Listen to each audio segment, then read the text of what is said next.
Who's up first? We'll start with Brendan on your right, Aaron. Do you now have a rotation? Oh, no. No, we'll talk about that today. And just what's the plan for today? What's going on with you guys today?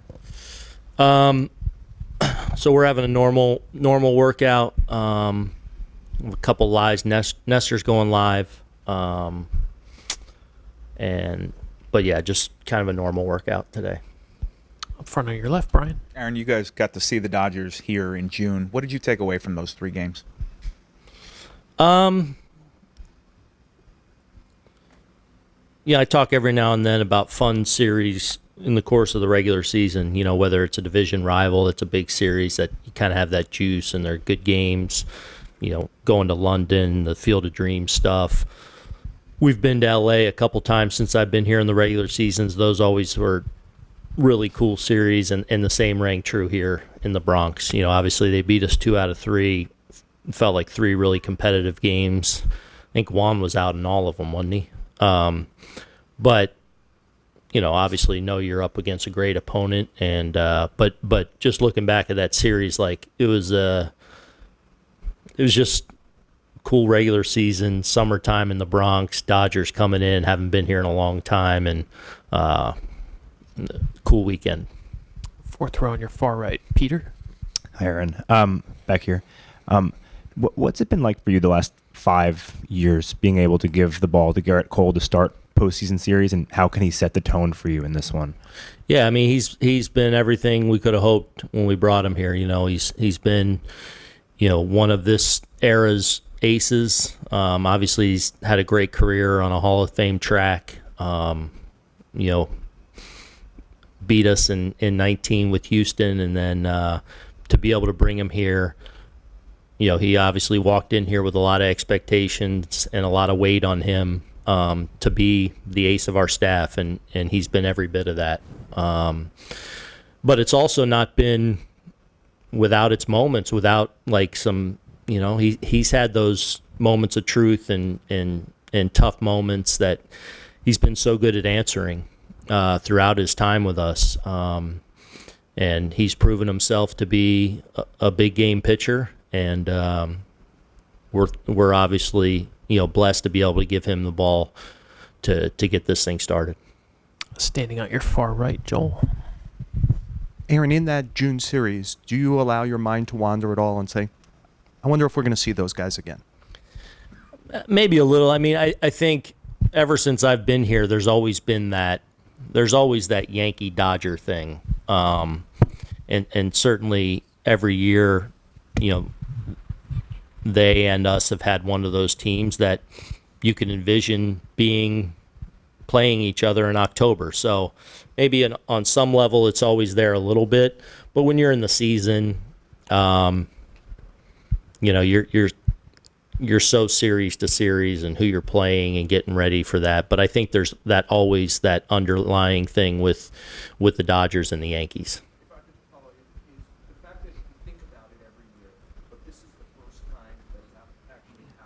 Yeah. Yeah, that, you know, it's not easy to get to this point, and what's it been, 43 years since 81 were these two teams, and you think of the success of these two franchises, that it's now been 43 years is remarkable, and showed you that, you know, I know well and good how hard it is to get to this point. So we're excited about it. We'll be ready for it, and just looking forward to hopefully a great series. The 4th row in the right center aisle. Hey, Aaron, kind of on that, you know, it seems like you guys have been circling each other for almost the entire 5 years. Is there any added, not that you need any more juice for the World Series, but is there added juice that finally, you know, everyone kind of agrees the best 2 teams in baseball are going head-to-head? I'm sure there'll be that, you know, in the world, like, I'm sure the amount of people watching and paying attention, probably you're going to draw on even more people that will watch this World Series than would otherwise watch the World Series. So you're talking about a greater pool of people that will be interested in this. So we understand that, but for us, it's, you know, like we feel like we're going on a business trip tomorrow. You know, whether we're playing the Dodgers or whoever we are, to be able to get to the World Series and have a chance to play for a World Championship. That's what you work so hard to have that opportunity. So I don't think it really changes much for us. Obviously you understand there'll be more eyeballs on it, but honestly, it doesn't really change much for us. If we could pass the microphone to Disha. Thank you. Aaron, is Soto the most confident player at the plate that not only you've managed, but in baseball, especially in those high-pressure situations?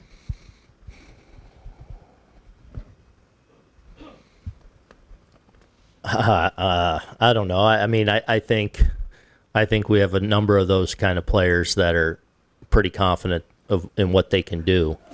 He's one of the greats that I've ever managed, but I'm managing a few of those guys. So, one of the things that's certainly been enjoyable for me is getting to know Juan and kind of the person and who he is, and to see his at-bat quality all year.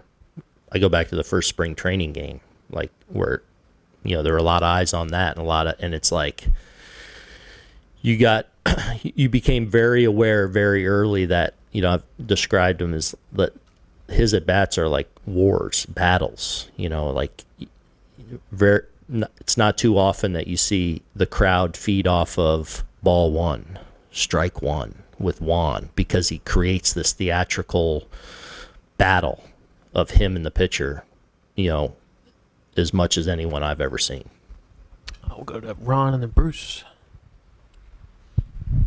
Every time that Juan comes through and has a big hit, does part of you think, oh, that's only going to raise the cost to try to keep him here? Not really. I'm more just like, I love him up there in those spots because I know just how tough his at bats are, and it seems like the bigger the at bat, the bigger the moment.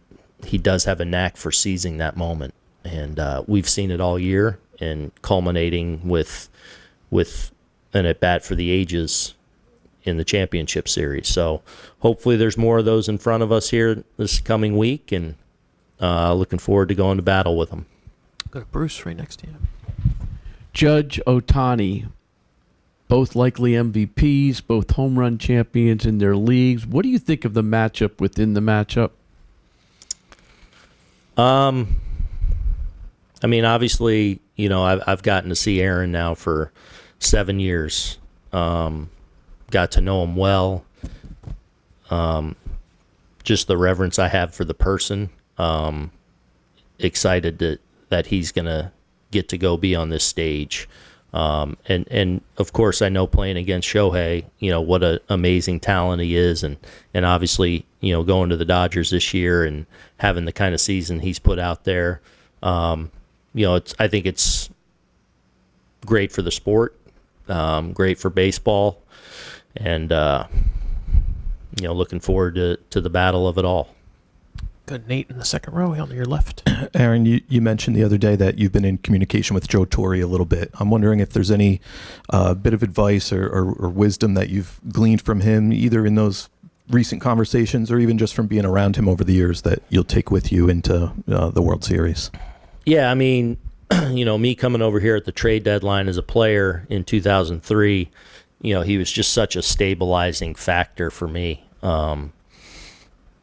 Such a steady presence in that seat. So, just my admiration for him right away. And I knew him a little bit before that as a kid when he was a broadcaster with the Angels, when my dad was with the Angels. So I knew him a little bit then, but then getting to play for him and just to see how he handled, being the skipper of this team and just, help put me at ease a little bit. In what can be a whirlwind, a stressful environment when you're gone at the trade deadline and boom, into a new team and a new situation. So to see him handle all that was impressive, and hopefully something I've taken with me. He's been more in a Major League Baseball role for most of my time here, but this year we got him to spring training, and it was so meaningful to so many of us, especially me, just to have him. I first asked him, and he said, "Yeah, I'll be there and he came up, for several days with us. And the first, he wasn't going to be in uniform. I asked him if you want to get in uniform, it'd be great. And he's like, I'm not sure about that. And after the first day in Tampa, when he was there, I brought it to him again. I'm like, what do you think about getting in uni? He said, all right. So then he got in uni. Then I got him to make a pitching change. But him being there with us for a few days was so impactful, I think, for our players and our coaches, and certainly me. But I think it meant a lot to him, too. Like, I think him being there, I think he was looking forward to it. But then when he got here, I think he really enjoyed it. And then he's popped in every now and then. He'll pop into Robbie's office, and he'll just be sitting there. And usually before a game, he'll just pop in with me, and we'll connect real quick and, put his hands on me a little bit and just say, go get him. Texted me right after we beat Cleveland, just his pride in me and what we're doing and everything. So it means a lot. It really does. I mean, obviously he's a giant in the sport and Hall of Famer and an amazing player in his day too, and just has a tremendous amount of respect in our sport, and that certainly rings true for me in the respect I have for him. So for him to be around a little bit and for us to be able to communicate a little really does mean a lot to me. Third row on your far right, Jorge. Aaron, before this postseason started and right around when it did start, there was some talk out of Los Angeles that Shohei could pitch eventually. Are you guys preparing for that possibility? Do you expect him to see him on the mound at some point in the series? I haven't given much thought to that. So no, but if that's the case, we'll be ready for everything. We know what everyone they have throws and what they feature and things like that. So we'll be prepared for anything. A little beyond Jorge, we'll go to Greg. Do you expect to go 14 and 12 again, or would you carry 13 pitchers? Just how much those guys worked in the CS? Yeah, could be 13. We'll see. And then we'll finish up with two in the front row, Stephanie and Andy. You're the manager, but presumably you learned from your players. What have you learned from being around Giancarlo?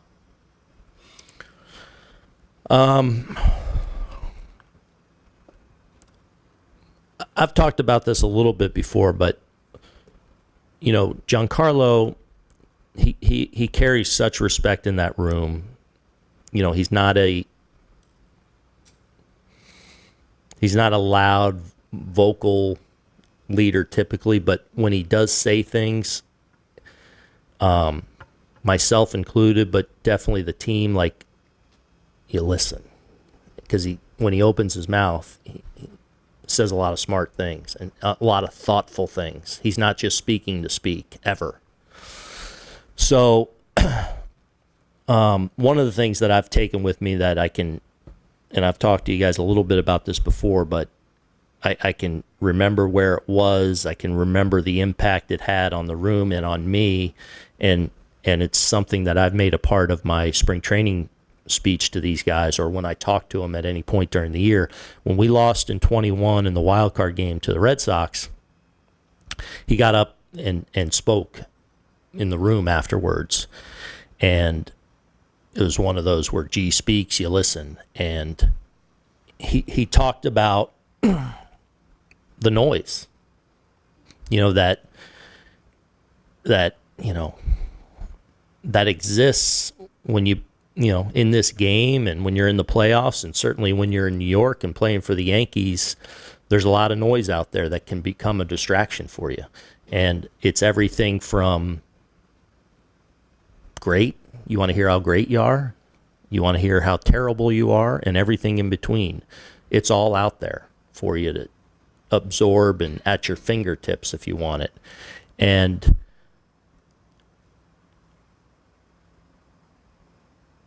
really, and what he's so good at is understanding that great or bad, it's noise, and it can get in your way. And one of the things I've seen and appreciated about G since he came here in 18 is watching him evolve and deal with that stuff. And he is as good as I've ever seen at, like, you can't affect him. You want to scream and yell at him, you want to praise him, whatever, it's all noise to him. He knows where to take his mind and where to take his focus and how to do it, and he is disciplined to it. And I think it obviously serves him very well when we get into these situations where he's been such a good playoff performer. He's great at the noise is meaningless to him. It's about the guys in that room and what his job is when he walks between the lines. We'll finish up with Andy.